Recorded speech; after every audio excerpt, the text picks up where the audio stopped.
Good morning, welcome to a morning review on Tuesday 21st October. This is Kim Watson speaking for Easy Trader. Okay, looking at the pound dollar first, and as you see yesterday we ended up with a good up bar.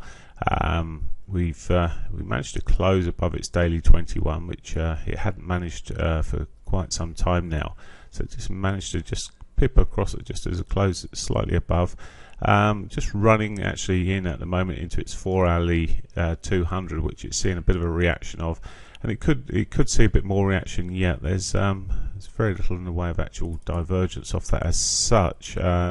Marginal divergence may be on the 4-hourly picture into that little new high there, but we do have the daily pivot below us at 161.39.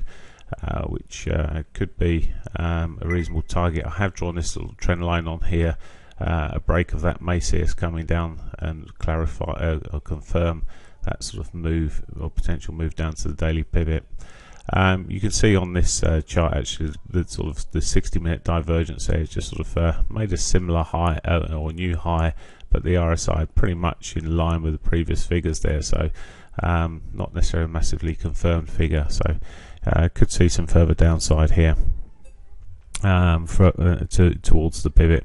Any bigger correction may see us coming down towards the hourly 50, which has also been tested before. So we're between a sort of a rock and a hard place at the moment. The 200 has been tested before here as well. So whether this will actually hold, maybe if we get a test of the pivot and then a bounce, we could see this taken out. But maybe with this sort of run up that we've seen, it's getting pretty close to previous highs here, and this oops, let's get a proper one on there.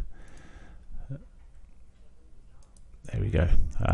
That may be a new target, and we've still got the monthly pivot above us as well, so we've got some upside targets still to run for, which haven't been hit. As I say, short term we may come back, catch the daily pivot. If we get a bigger correction, well, that'll give a better opportunity to get in for on the long side for that monthly pivot maybe. Still got a reasonable probability of being hit this month. Okay, looking at euro dollar. Euro dollar again, it's been pushing up, not quite making new highs in the same way as the pound has more recently. We're just running into this resistance line at the moment that you can see on the 240. From a daily perspective, well, it's sort of broken in this sort of a bullish flag, and it could push up towards that 50 moving average, daily 50 moving average, which again hasn't been tested for a long time. So any decent shove up would see us move towards that area. At the moment, though, it's just running into this shorter term resistance, which also can be seen on the hourly.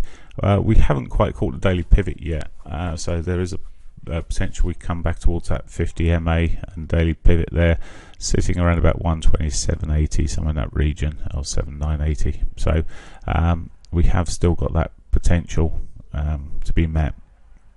Okay, that's it for me. No significant news out today, so we are left to purely technical trading. One thing I would say, if we do get a decent push at some point and we do break this level, then we've got to be looking at these high time frames, and as I say, the daily 50 looks like the previous highs first, and then the daily 50 seem certainly good targets to the euro. Have a good day. Bye for now.